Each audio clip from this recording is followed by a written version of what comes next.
Hello guys, a very good morning to all of you. स्वागत है आप सभी का ऑनलाइन स्टडी एकेडमी में। आज डेट है 23 जून 2021 और आज के डेट के जितने भी इंपॉर्टेंट करंट अफेयर्स हैं वो डिस्कस करेंगे हम इस वीडियो में। साथ ही देखेंगे जितने भी इंपॉर्टेंट रिलेटेड फैक्ट हैं और स्टैटिक जीके हैं। तो आइए जल्दी से शुरू करते हैं।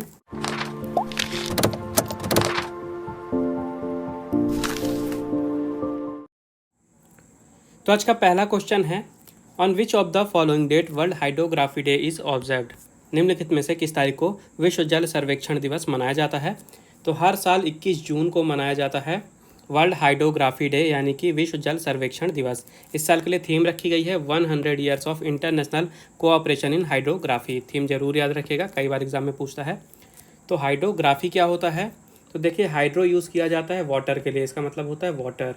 ठीक है, तो पृथ्वी में जितने भी जगहें हैं जहाँ पे वाटर है, जैसे कि ओशियन, रिवर्स वगैरह, तो यहाँ पे जो सर्वेक्षण किया जाता है, स्टडी की जाती है, इसी को हाइड्रोग्राफी कहा जाता है। और इसी के बारे में लोगों को जागरूक करने के लिए, ये बताने के लिए कि हमारे पर्यावरण में, हमारे विश्व में हाइड्रोग्राफी का क्या रोल है, ये दिन मनाया जाता है। ठीक है, इसके अलावा ये जो दिन है इसको इंटरनेशनल हाइड्रोग्राफिक ऑर्गेनाइजेशन के द्वारा ऑर्गेनाइज कराया जाता है हर साल, जिसका हेडक्वार्टर है मोनाको के मोंटे कार्लो में। इसकी स्थापना हुई थी 1921 में और सेक्रेटरी जनरल हैं मैथियास जोनस। अगला क्वेश्चन है, on which of the following date world music day is observed. निम्नलिखित में से किस तारीख को विश्व संगीत दिवस मनाया जाता है। तो ये दिन भी मनाया जाता है 21 जून को ही, यानी 21 जून को मनाया जाता है हर साल वर्ल्ड म्यूजिक डे यानी विश्व संगीत दिवस। और ये दिन क्यों मनाया जाता है? तो म्यूज़िक के जितने भी फॉर्म होते हैं, जितने भी तरीके के म्यूज़िक होते हैं, उनको प्रमोट करने के लिए ये दिन मनाया जाता है। साथ ही जो संगीतकार होते हैं, चाहे वो प्रोफेशनल हो चाहे वो अमेचर हो, तो उनके सम्मान में ये दिन मनाया जाता है। 21 जून को याद रखिएगा, मनाया जाता है विश्व संगीत दिवस। और इस दिन की शुरुआत हुई थी पेरिस में 1982 में।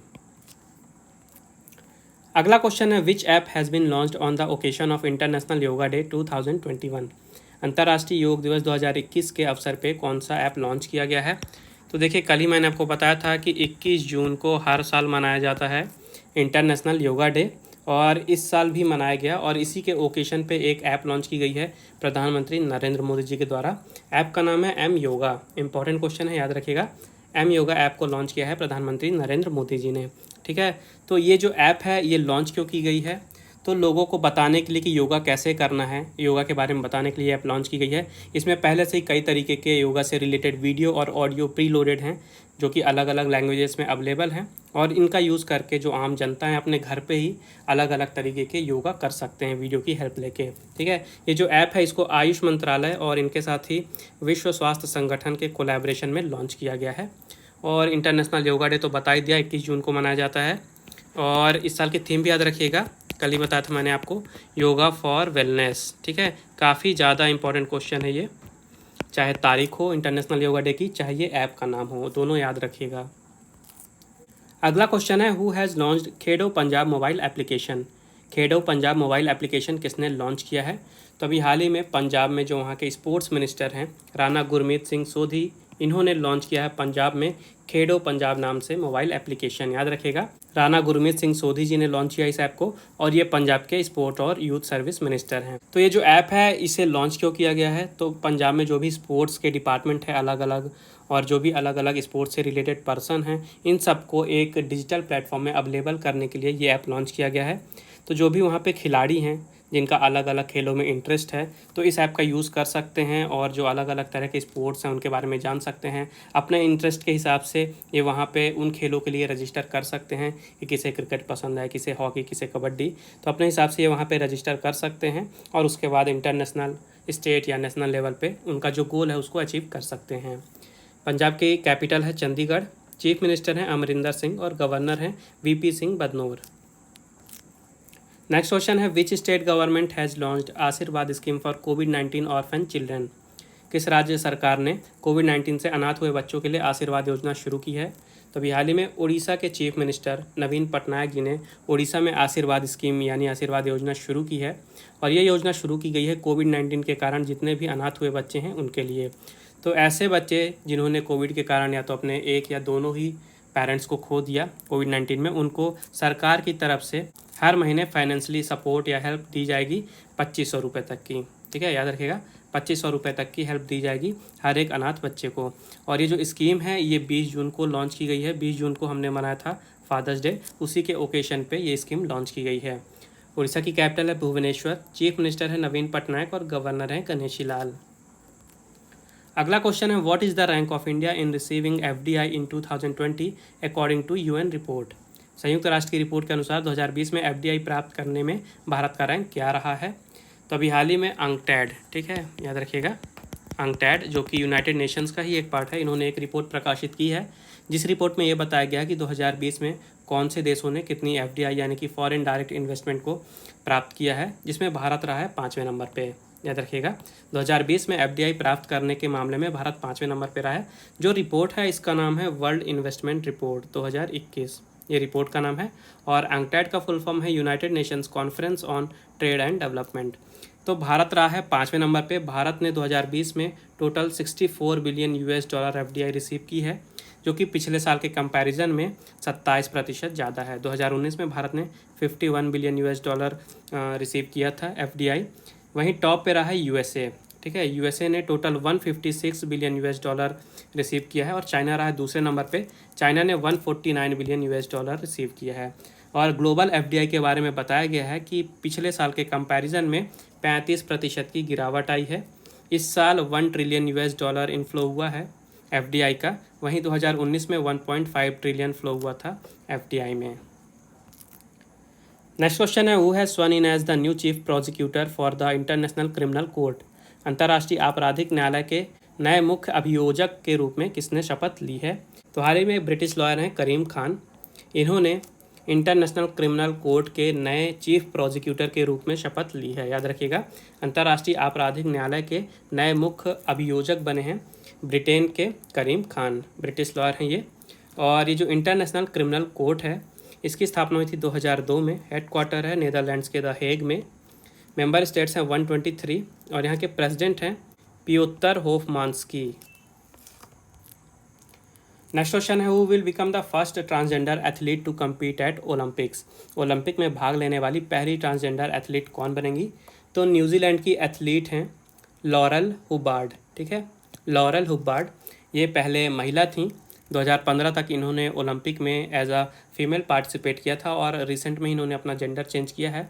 और अब ये ओलंपिक में जब पार्टिसिपेट करेंगी 2020 का जो ओलंपिक है जो कि पोस्टपोन होकर 2021 में होना है टोक्यो में, यहाँ पे ये पार्टिसिपेट करेंगी और इसके साथ ही ये विश्व की पहली ट्रांसजेंडर एथलीट बन जाएंगी जो कि ओलंपिक में पार्टिसिपेट करेंगी। तो याद रखिएगा लॉरेल हुब्बार्ड, और ये हैं कहाँ की, ये है न्यूजीलैंड की। और ये वेट लिफ्टिंग में पार्टिसिपेट करेंगी विमेंस के +87 kg कैटेगरी में। तो जो समर ओलंपिक है था 2020 का, इसे पेंडेमिक के कारण पिछले साल पोस्टपोन कर दिया गया था और अब ये 23 जुलाई से होगा टोक्यो में। नेक्स्ट क्वेश्चन है who has become the first women from Arunachal Pradesh to be appointed in AIBA। AIBA में नियुक्त होने वाली अरुणाचल प्रदेश की पहली महिला कौन बनी है। तो अभी हाल ही में अरुणाचल प्रदेश की तडंग मीनू, ठीक है, तडंग मीनू को AIBA में अपॉइंट किया गया है और ये अरुणाचल प्रदेश की पहली महिला बन गई हैं AIBA में नियुक्त होने वाली। और भारत की तरफ से बात करें तो भारत की ये दूसरी महिला हैं पूरे AIBA की हिस्ट्री में जो कि यहाँ पे अपॉइंट हुई हैं। तडंग मीनू नाम याद रखिएगा, अरुणाचल प्रदेश से हैं। और AIBA क्या है, तो AIBA है इंटरनेशनल बॉक्सिंग एसोसिएशन, यानी कि जो बॉक्सिंग की इंटरनेशनल गवर्निंग बॉडी है जो रूल्स और रेगुलेशन बनाती है, टूर्नामेंट ऑर्गेनाइज कराती है, यही है AIBA। और इन्हें AIBA में चुना क्यों गया है, तो इनका जो नॉलेज है बॉक्सिंग के बारे में और जो इनका एक्सपीरियंस है, इसी एक्सपीरियंस के लिए इन्हें चुना गया है। तो इंटरनेशनल बॉक्सिंग एसोसिएशन के कोचेस कमेटी में इन्हें चुना गया है।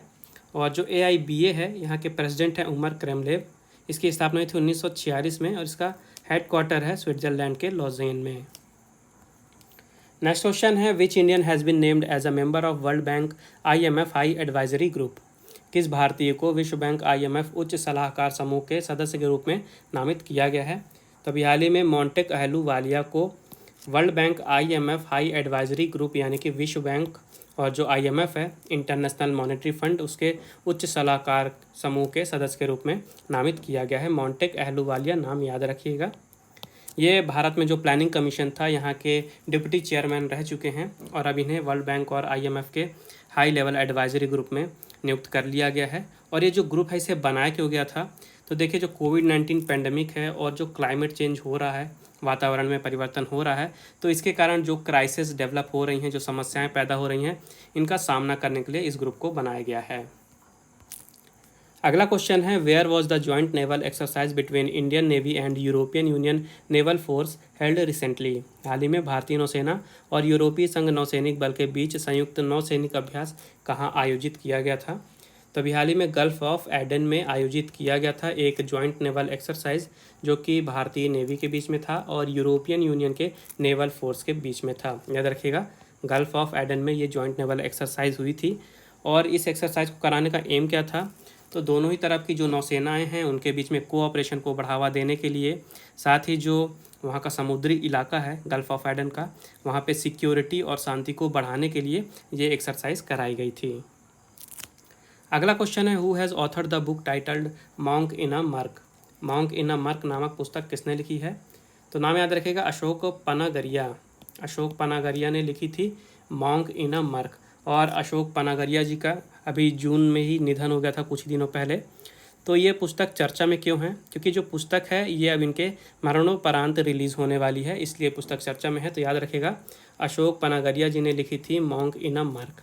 ठीक है, तो अशोक पनागरिया जी हैं, इन्हें अवार्ड भी दिए गए थे कुछ। 2002 में इन्हें BC रॉय अवार्ड दिया गया था और 2014 में इन्हें पद्मश्री अवार्ड भी दिया गया था। और ये जो पुस्तक है ये 28 जून को रिलीज़ होने वाली है। और ये जो हैं अशोक पनागरिया जी, ये अरविंद पनागरिया के ही छोटे भाई हैं, जो कि नीति आयोग के वाइस चेयरमैन हैं, अरविंद पनागरिया जी। और अरविंद पनागरिया जी की भी अभी हाल ही में किताब रिलीज़ हुई है कुछ ही दिनों पहले। इनकी किताब का नाम था my father the extra ordinary story of a ordinary man. तो दोनों पुस्तक और दोनों ऑथर का नाम आपको याद रखना है। तो अब समय आज के क्विज का। आज के क्विज का क्वेश्चन है, which country has become first to adopt a bitcoin as legal tender? Bitcoin को लीगल टेंडर के रूप में अपनाने वाला पहला देश कौन सा बन गया है? तो ये रहे आपके ऑप्शन। मेक श्योर आंसर जरूर दें कमेंट बॉक्स में। उसके अलावा अगर आपको कोई प्रॉब्लम है, कोई डाउट है या आपका कोई सजेशन है वीडियो के बारे में या चैनल के बारे में, तो आप बिल्कुल मुझे कमेंट बॉक्स में बता सकते हैं। पिछले वीडियो में आपसे पूछा गया था, who has been elected as the president of 76th United Nations General Assembly? 76वीं संयुक्त राष्ट्र महासभा के अध्यक्ष के रूप में किसे चुना गया है? इसका राइट आंसर है अब्दुल्ला शाहिद। तो ये थे आज के important current affairs. I hope आपको इसको लगे होंगे। वीडियो पसंद आई है तो वीडियो को लाइक ज़रूर करें, ज़्यादा से ज़्यादा शेयर करें दोस्तों के साथ, और चैनल को सब्सक्राइब करना बिल्कुल ना भूलें।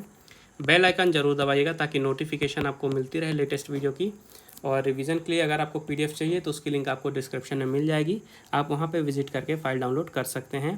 बाकी मिलते हैं अगले वीडियो में कुछ नए करंट अफेयर्स के साथ। तब तक के लिए take care and thank you guys.